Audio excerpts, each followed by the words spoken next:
Biasa ini saya juga dengan Puspawan yang dia adalah mantan pesantren. Gimana katanya? Dulu itu saya suka, boleh dikatakan seperti hobi. Namanya santet itu seperti permainan. Intinya itu ya kalau ada pasien, kalau ada klien yang datang untuk kita punya dan pulang, kalau jadi kita bisa. Cuman setelah kita sudah menikah, sudah punya istri, punya anak, alhamdulillah kita sama Allah diberi hidayah, kita disadarkan bahwa yang namanya santet itu tidak baik dan tidak ada manfaatnya. Kalau kita menyakiti orang, itu kan sama halnya kita menyakiti diri kita sendiri. Sekarang sadar dan bukan sadar kok, punya majelis kan. Kalau rambut udah lama jadi rambutnya kita harus berubah. Alhamdulillah ya sekarang sudah diberikan amanah untuk pendidikan anak di majelis, untuk kegiatan kalau kita kepada pendidikan, mengajarkan kepada masyarakat supaya kreatif lagi, manfaat lagi, supaya kalau di dunia santet penyakit itu tidak ada manfaatnya. Alhamdulillah saya sendiri diberi kesadaran, diberi hidayah oleh Allah. Sekarang kita di majelis. Gimana Ustaz ini? Ada mantan santet. Ya gini Mas, kalau ya saya sebagai ketua petugas dari KPPAK ini adalah memberikan pembinaan, memberikan pencerahan. Jadi setiap paranormal, setiap pelaku spiritual ataupun apa yang mempunyai keilmuan supranatural ataupun kebatinan itu tidak lepas dari masalah santetnya.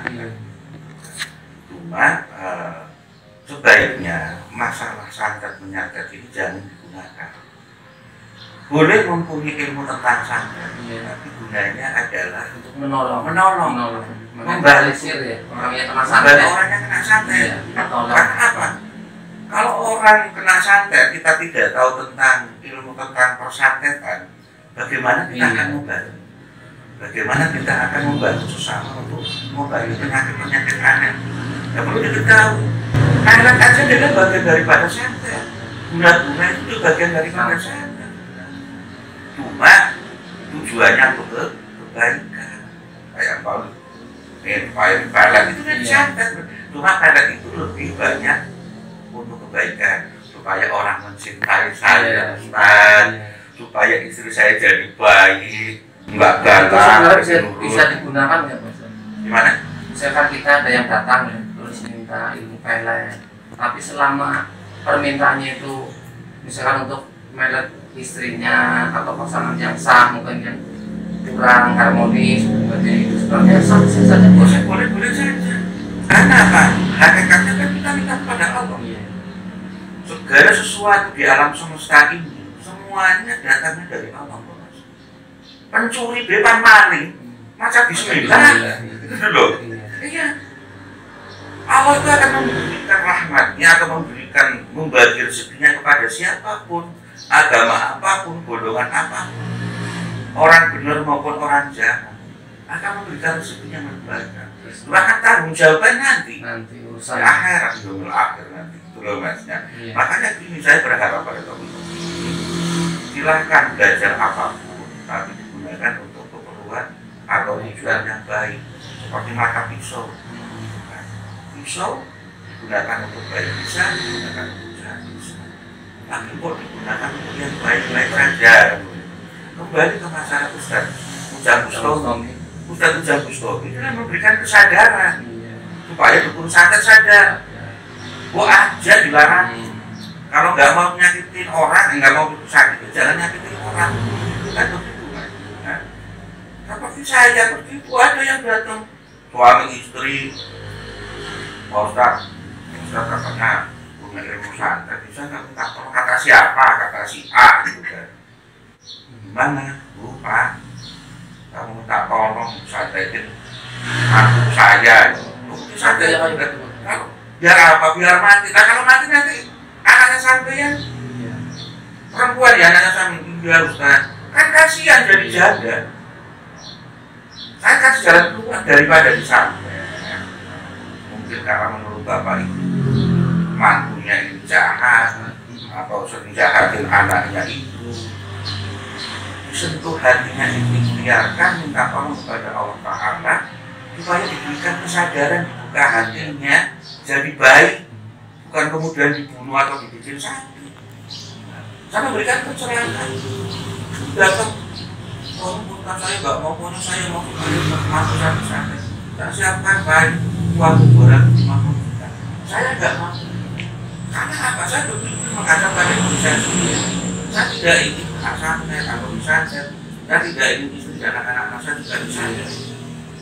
Itulah kenapa harus memberanikan diri menolak. Karena apa? Sama seperti itu. Kalau yang mau saya anggap itu adalah oknum paranormal, gitu kan.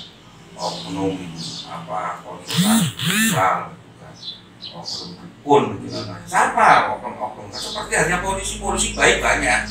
Tapi kan yang malam-malam berjalan itu juga ada, itu kan ada keseimbangan. Ya. Itu kalau kan ada kesempatan harus berani menolak. Polisi adanya dikasih duit, biar orang pakai motor, pakai mobil di stop. Kalau supirnya ataupun yang pakai mobil, pakai motor nggak ngasih duit, polisi juga nggak mau, nggak bakalan. Makanya datangnya adalah dari pengguna jasa ataupun dari masyarakat. Kalau masyarakat menjumpai hal-hal yang tidak baik atau menjumpai didolimi orang, jangan dibalas dengan kejahatan. Kanjeng Nabi kan menyuruh kita merangkul. Coba orang yang membunuh Kanjeng Nabi kemudian jadi sahabat, kan apa? Kanjeng Nabi Shallallahu Alaihi Wasallam merangkulnya ahli jadi sahabat.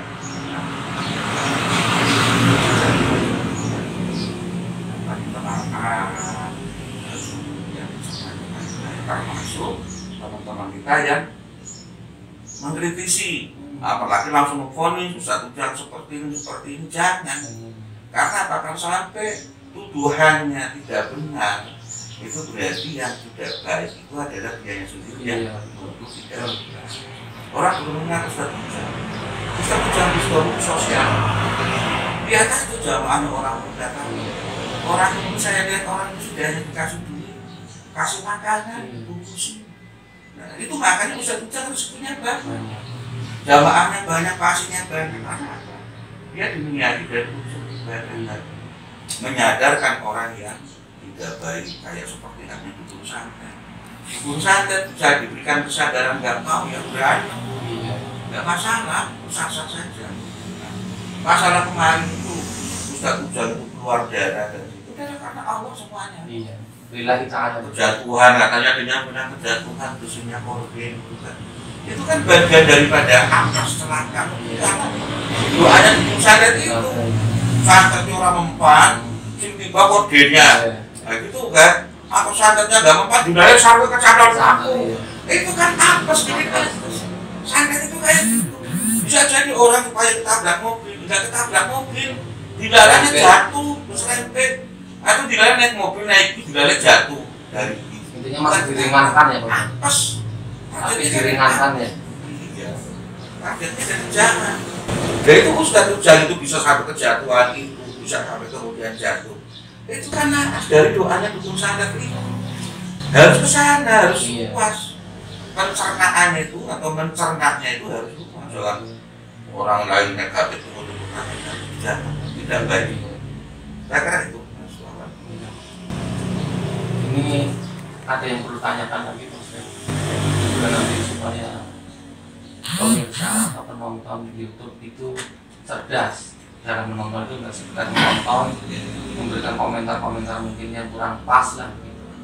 Itu anjuran dari Bapak sudah seperti apa untuk sampaikan langsung. Jadi dapat serangan. Saran saya atau anjuran saya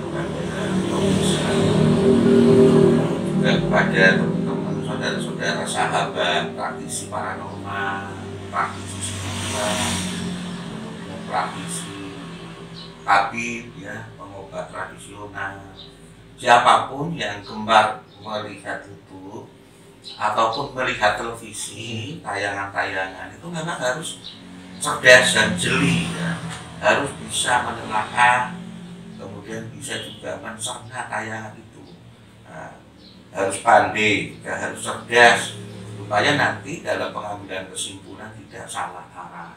Begitu juga yang remaja, masih remaja, ya, orang tua yang tahu anaknya nonton itu juga perlu ada dibimbing, diberikan bimbingan, diberikan edukasi elektronik, ya, abad komunikasi sudah milenial, kita harus pandai dalam mencerna, mengelola, apapun dalam menyimpulkan tayangan-tayangan yang ada di YouTube maupun yang ada di televisi.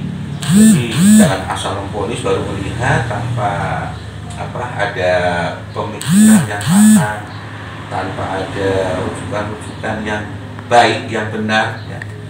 Kemudian langsung memponis itu salah, itu tidak baik. Jadi mari kita sikapi dengan bijak supaya tayangan-tayangan yang ada di televisi bisa dilakukan dengan baik. Kita pun juga tidak salah arah, kemudian bisa menyebabkan dosa, ya, kan. Kalau kita gibah, menuduh, apalagi kemudian memvonis, ya, melakukan sesuatu yang kurang baik, tentunya ini ada catatan dosanya. Kita lebih baik, kalau tidak tahu lebih baik diam, ya. Kalaupun umpamanya ingin tahu, tanyalah kepada orang yang sekiranya tahu, ya. Jangan menimbulkan sendiri. Itu juga kepada teman-teman paranormal, praktisi semuanya, itu juga yang di YouTube itu yang dikritisi adalah teman kita sendiri. Ya, kita harus memperbaiki bagaimana kita akan menjadi baik di mata masyarakat, baik, ya. Kalau kemudian teman-teman kita dikritisi, dijatuhkan, nah, itu juga kurang baik. Dengan seperti ada sebagian kecil, ya, yang mengkritisi Ustadz Ujang dengan nada-nada negatif, itu tidak perlu. Apalagi saya simpulkan mereka itu belum kenal sama Ustadz Ujang, hanya kenal nama saja, belum kenal secara langsung, gitu kan. Tapi kalau sudah kenal secara langsung, ketemu Ustadz Ujang, kemudian ada kesaksian dari jamaahnya yang dulu sakit kemudian sembuh, yang dulu kena santet kemudian sembuh, kemudian dukun santetnya siapa didatangi, nanti akan cerita dan ada yang memang ada saksinya, itu memang ada fakta-fakta seperti itu. Nah, saya sendiri belum menanyakan ke Ustadz Ujang apakah itu kemarin itu tayangan spontanitas, apakah itu tayangan yang dulu pernah kemudian sengaja diulang, tapi seakan-akan kejadian baru, kan? Itu saya belum menanyakan. Tapi kemarin Ustadz baru sudah datang ke kediaman Ustadz Ujang, ya, di Cirebon, sudah silaturahim ke sana melihat keadaan Ustadz Ujang.